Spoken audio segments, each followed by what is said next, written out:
Welcome to HRP academy. आज की video में हम क्लास 9 का ही चैप्टर फर्स्ट नंबर सिस्टम में law of exponent for real number समझने वाले हैं। आपने प्रीवियस क्लास 8 में एक्सपोनेंट लॉ सीखे हुए हैं, पर उन्हें हम फिर से रिमाइंड करेंगे और रियल नंबर पर हम किस तरह से अप्लाई कर सकते हैं वो मैं आज आपको रिमाइंड कराने वाली हूँ। तो लेट्स स्टार्ट। सबसे पहले हम स्टार्ट करेंगे कि हम बेस किसे कहेंगे और एक्सपोनेंट किसे कहेंगे। सपोज आपके पास a है, रेस टू m है, तो यहाँ पर ये जो a है इसे हम क्या कहेंगे, बेस कहेंगे। इट इज बेस, जिसे आप अपनी मदर टंग में क्या कहते हो, आधार। और यहाँ पर ये जो ऊपर है m, उसे हम कहेंगे एक्सपोनेंट, यानी जिसे आप या तो घात भी कह सकते हैं या तो घातांक भी कहा जाता है। तो इन टर्म्स को लेकर आप मल्टीप्लिकेशन, डिवाइडेशन वगैरह जैसी जो प्रोसेस करते हो उसके अंदर आपको ये जो लॉज है उनका यूज करना होता है। Let's start. पहला रूल हम स्टार्ट करेंगे जिसमें दो टर्म्स आपको दी है, a raise to m multiply a raise to n। यहाँ ध्यान रखना ये है कि दोनों का बेस इक्वल होना चाहिए, तभी आप इस रूल को फॉलो कर सकते हो। जब इस तरह का क्वेश्चन आपके सामने रहेगा तो आप उसका जवाब लिखेंगे a raise to m plus n। यानी सिंपल सी बात है, जब मल्टीप्लाई होगा टर्म्स के बीच में तो आप उसके जो एक्सपोनेंट है उसके बीच में एडिशन करेंगे। मैं एक एग्जाम्पल लेकर आपको समझाती हूँ। एग्जाम्पल, इसमें सपोज 3 रेस टू 5 है मल्टीप्लाई बाय 3 रेस टू 2 है। अब यहाँ पर इसी की तरह a की जगह हमने 3 लिया है और m और n की जगह रिस्पेक्टिवली 5 एंड 2 है, तो वही रूल डायरेक्ट अप्लाई हो जाता है। 5 प्लस 2 मीन्स 3 रेस टू 7। अभी आपको समझ में आ ही गया होगा कि किस तरह से रूल हम जो एग्जाम्पल है या जो आपको क्वेश्चन दिए जाएंगे उस पर आप किस तरह से अप्लाई कर सकते हो। देन सेकेंड लॉ है a raise to m divide by a raise to n। यहाँ मल्टीप्लीकेशन था, यहाँ डिवाइडेशन है। तो आप बिल्कुल यदि सोच रहे तो बिल्कुल सही सोच रहे कि जब मल्टीप्लीकेशन में एडिशन था एक्सपोनेंट के बीच में, तो यकीनन यहाँ पर जो एक्सपोनेंट है उसके बीच में सब्सट्रैक्शन होगा, यानी कि m माइनस n आपको करना होगा। बस इसमें एक चीज इंपॉर्टेंट ये है कि यहाँ पर m is greater than n है, ये टर्म आपको याद रखनी है। इसका भी मैं एग्जाम्पल आपको दे रही हूँ। तो सपोज यही एग्जाम्पल में ले लूँ, 3 raise to 5 divide by 3 raise to 2, तो 3 raise to 5 minus 2 means 3 raise to 3 आपका जवाब आता है। इसी में मैं यदि टर्म चेंज कर दूं, हमने इस जगह पर जब m is greater than n था तो मैंने ये एग्जाम्पल आपको समझाया। Suppose m is less than n होगा तो हम क्या करेंगे, उस वक्त के लिए मैं एक एग्जाम्पल देती हूँ। तो इसी को मैं थोड़ा चेंज कर दूं तो 3 raise to 2 divide by 3 raise to 5 means 3 raise to 2 minus 5। तो अब आपका क्या जवाब आ गया, 2 माइनस 5 जब आप करते हो तो 3 रेस टू माइनस 3 आपका जवाब आता है। इस तरह से सिर्फ आपका जो एक्सपोनेंट है वो बड़ा या छोटा इस तरह से चेंज यदि हो जाता है तो इस तरह से आपका जवाब बदल जाता है। नेक्स्ट जो रूल आएगा, जो लॉ आएगा, उसमें ये भी मैं आपको बताऊंगी कि माइनस साइन यदि एक्सपोनेंट का है तो हम उसे प्लस कैसे बना सकते हैं, वो भी मैं आपको नेक्स्ट में समझाने वाली हूँ। Then third rule, a raise to m bracket raise to n।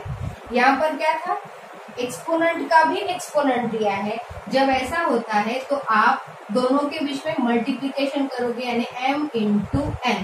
तो इसका एग्जाम्पल है यहाँ पर 5 रेस टू 2 रेस टू 3, यानी कि मल्टीप्लीकेशन हम करेंगे तो 5 रेस टू 2 इंटू 3 करेंगे तो आपका जो जवाब होगा वो होगा 5 raise to 6। Then fourth rule,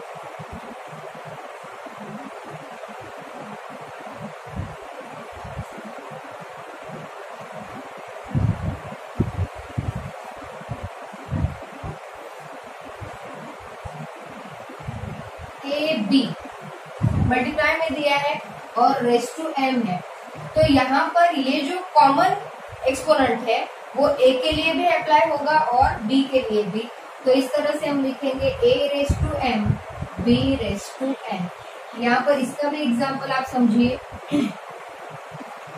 suppose 3x race to 2 दिया है, तो 3 रेस टू 2 लिखेंगे और x रेस टू भी 2 लिखेंगे। इस तरह से ये एक्सपोनेंट दोनों पर हमने अप्लाई किया है। Then fifth rule, a divide by b raise to m। जब यहाँ पर कॉमन एक्सपोनेंट है तो ये m a पर भी अप्लाई होगा और b पर भी अप्लाई होगा, यानी कि a raise to m b raise to m। इसका भी example 2 divide by 3 raise to 4, तो 2 रेस टू 4 हो जाएगा और 3 रेस टू भी 4 हो जाएगा।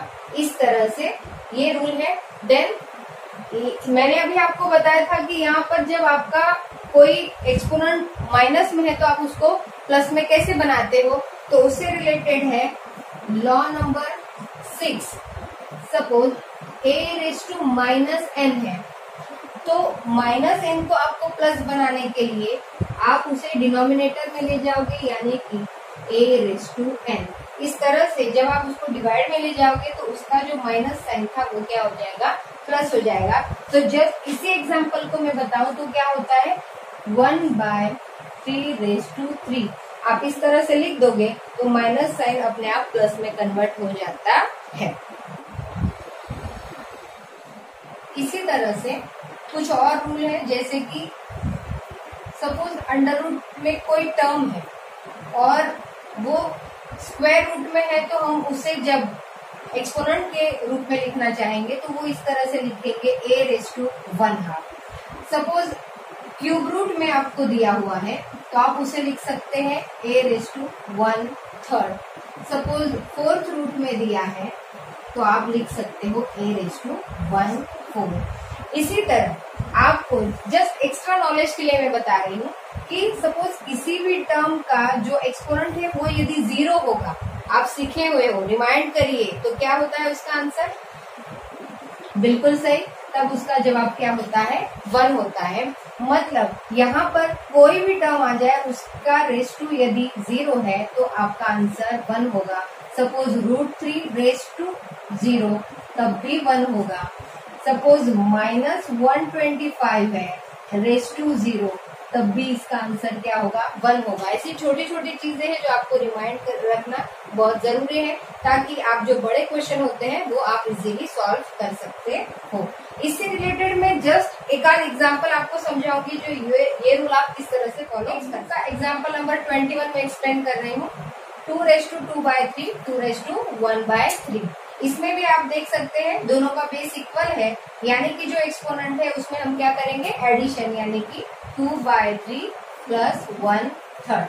अब इसमें आपके लिए ये ज्यादा आसान है क्योंकि दोनों का जो डिनोमिनेटर है वो इक्वल है, उसके कारण हमारा एलसी हो जाएगा 3 और जो 2 + 1 है उसको हम डायरेक्टली ऐड कर सकते हैं, यानी कि 2 रेस टू 3/3।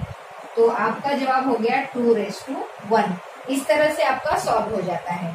देन उसी का next 3 raise to 1/5 raise to 4।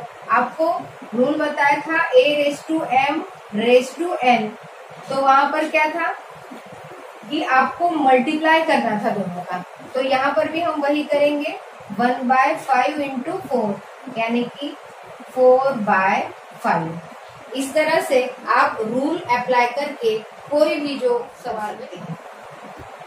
Then third example उसी का 7 raise to 1/5 and 7 raise to 1/3। यहाँ पर भी दोनों का बेस इक्वल है, इसीलिए हम डायरेक्ट डिवाइडेशन का रूल अप्लाई करके 1/5 माइनस 1/3 करेंगे एक्सपोनेंट के बीच में। अब यहाँ पर थोड़ा सा आपको एलसीएम के बारे में चेक करना होगा। 5 और 3 दोनों डिफरेंट नंबर है, इसीलिए 5 × 3 मीन्स 15 आपका एलसीएम हो गया। 3 × 1 मीन्स 3, एंड 5 इंटू 1 मीन्स 5। तो आपका जवाब हो जाता है -2/15। मैंने इससे रिलेटेड भी रूल आपको समझाया था कि आपको यदि नेगेटिव एक्सपोनेंट को पॉजिटिव बनाना है तो आप क्या करेंगे, उसको डिनोमिनेटर में ले जाएंगे, यानी कि 7^2/15। इस तरह से आपका वो पॉजिटिव बन जाता है। देन क्वेश्चन नंबर 21 का ही फोर्थ है। यहाँ पर आपको थोड़ा सा समझना ये है कि दोनों का बेस डिफरेंट है, तब हम इस तरह का रूल अप्लाई नहीं कर सकते हैं। पर आप थोड़ा सा एक्सपोनेंट को यदि ध्यान से देखो तो दोनों का एक्सपोनेंट इक्वल है, यानी 1/5 1/5। तो इसे आप किस तरह से कन्वर्ट करोगे, 13 मल्टीप्लाई बाय 17 रेज टू 1/5। और फिर इसका जो मल्टीप्लीकेशन आता है 13 मल्टीप्लाई बाय 17 आप करते हो तो 13 into 7 means 91 raise to 9। 13 into 1 means 30 plus 9 करेंगे तो 22 रेज टू 1/5। इस तरह से आपका फाइनल आंसर आ जाता है। अभी आपने जो लॉ सीखे उसी से रिलेटेड हमारी है एक्सरसाइज नंबर 1.6, जिसका है क्वेश्चन फर्स्ट फाइंड, जिसमें फर्स्ट है 64 रेज टू 1/2। यहाँ पर आपका जो एक्सपोनेंट है वो है 1/2। 64 को हम यदि सॉल्व करना चाहे तो 8 रेज टू 2 करने पर हमारा 64 आता है, यानी कि 64 के बदले हमने 8 रेज टू 2 लिखा और 1/2 एज यूजुअल। तो जो रूल है वो मल्टीप्लीकेशन का रूल होता है, इसीलिए 2 and 2 गेट कैंसिल, यानी कि आपका जवाब आता है 8 रेज टू 1 मीन्स 8। इस तरह से ये सॉल्व हुआ। देन सेकेंड है 32। अब 32 के बारे में आपको ये सोचना है कि रेज टू 1/5 है, यानी हम ये सोचेंगे कि 32 कब आता है, जिसका कौन से अंक का हम 5 टाइम मल्टीप्लाई करेंगे तो हमारा 32 आएगा। तो तब हमारा जवाब होगा 2 रेज टू 5, यानी कि आपका 32 मिलेगा। और 1/5 एज यूजुअल, तो मल्टीप्लाई करते वक्त आपका 5 गेट कैंसल, तो जवाब आता है 2 रेज टू 1 मीन्स अगेन 2। इसी तरह से यहाँ पर भी थर्ड में भी 125 जो है ये क्यूब है, किसका, 5 का, यानी कि 5 रेज टू 3 जब हम करेंगे तो आपका 125 आता है रेज टू 1/3। तो 3 इंटू 1/3, 3 गेट कैंसल, यानी यहाँ पर भी आपका जवाब आता है 5। इस तरह से आपका ये हो गया क्वेश्चन नंबर फर्स्ट। आप चाहे तो इसे अपनी नोटबुक में नोट कर सकते हैं। देन इसी एक्सरसाइज का क्वेश्चन नंबर 2 फिर से फाइंड आउट कीजिए है, जिसमें फर्स्ट है 9 रेज टू 1/2। मैंने आपको पहले कहा था कि जो डिनोमिनेटर में जो अंक होगा, जो नंबर होगा, आप वो सोचिए कि ये जो आने वाला 9 है, जब मैं 3 इंटू 3 करती हूँ तब जाके 9 आता है, मतलब हम इसी को 3 रेज टू 2 लिख सकते हैं। तो ये आपको थिंक करना बहुत जरूरी है। डिवाइड में जब 2 है तो हम किसका 2 टाइम करने पर आता है वो सोचेंगे। तो यहाँ पर 3 रेज टू 2 रेज टू 1/2, तो 2 and 2 गेट कैंसल, यानी आपका जवाब क्या आया, 3 आया। इसी तरह से सेकंड है 32। अभी अभी आपने क्वेश्चन फर्स्ट में सॉल्व किया ही था।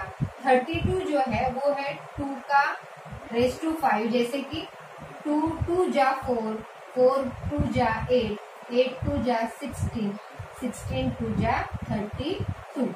इस तरह से आप 5 टाइम जब मल्टीप्लाई करते हो तो आपको 32 मिलता है। इसीलिए मैंने लिखा है 2 रेज टू 5, 1 2 3 4 एंड 5।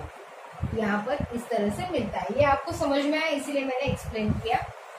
तो यहाँ पर रेज टू है 2/5, मल्टीप्लाई में 5, डिवाइड में 5 गेट कैंसल, यानी कि 2 रेज टू 2 आपको मिला। आप इसे ऐसा ही छोड़ दो या तो पूरा जवाब फाइंड आउट करेंगे तो 2 रेज टू 2 का मतलब होता है 4। देन थर्ड है 16 रेज टू 3/4। अब यहाँ पर जो डिनोमिनेटर है वो कितना है आपका, 4 है, यानी 16 किसे हम 4 टाइम मल्टीप्लाई करेंगे तो मिलेगा, तो आपका जवाब होता है 2 रेज टू 4। जैसे कि मैं 4 फिंगर निकालती हूँ, 2 1 जा 2, 2 2 जा 4, 4 2 जा 8, 8 2 जा 16। इस तरह से हमें 16 मिलता है रेज टू 3/4, 4 4 गेट कैंसल, यहाँ पर आपका जवाब आएगा 2 रेज टू 3। अब 2 3 आपको करने के लिए 3 टाइम मल्टीप्लाई करेंगे। 2 2 जा 4, 4 2 जा 8, यानी कि यहाँ आपका जवाब आता है 8। देन फोर्थ 125, 125 का 5 3 जब करेंगे तो 125 आ जाता है। जैसे 5 5 जा 25, 25 जा 5 means 125 raise to -1/3। 3 3 get cancel, 5 raise to -1 आपका जवाब है।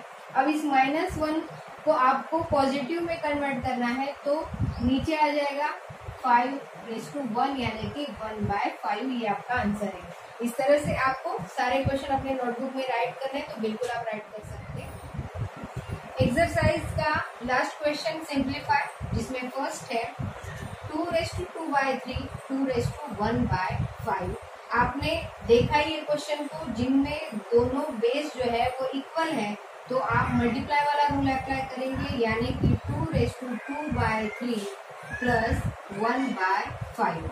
अब आपको यहाँ पर जो एक्सपोनेंट है उसका एलसीएम लेना होगा, यानी 3 into 5 means 15 and 3 into 2 means 10 plus 3 1 जा 3। तो आपका जो जवाब आता है वो है 13/15। इस तरह से ये सिंप्लीफाई हमने कर दिया। देन सेकंड क्वेश्चन, यहाँ पर कॉमन पावर देके रखी है 7, जिसे हमें क्या करना होगा, डिवाइड करना होगा। 1/7 और 3/3/7। इस तरह से आप उसको क्या करेंगे, पहले स्टेप में सेपरेट कर देंगे। फिर 1 डिवाइड बाय 3 इंटू 7 आप करोगे तो 21 आ जाएगा। अब आपको इसे यदि नीचे नहीं रखना है, ऊपर ले जाना है, तो आप उसे चेंज कर देंगे, -21 आपका जो पावर है वो आ जाएगा। इस तरह से ये भी सिंप्लीफाई हो गया। थर्ड क्वेश्चन, यहाँ पर भी आप दोनों को ऑब्जर्व करेंगे तो दोनों का बेस इक्वल है, जो है 11। इसीलिए हम डिवाइडेशन का रूल अप्लाई करेंगे। 11/1/2 -1/4।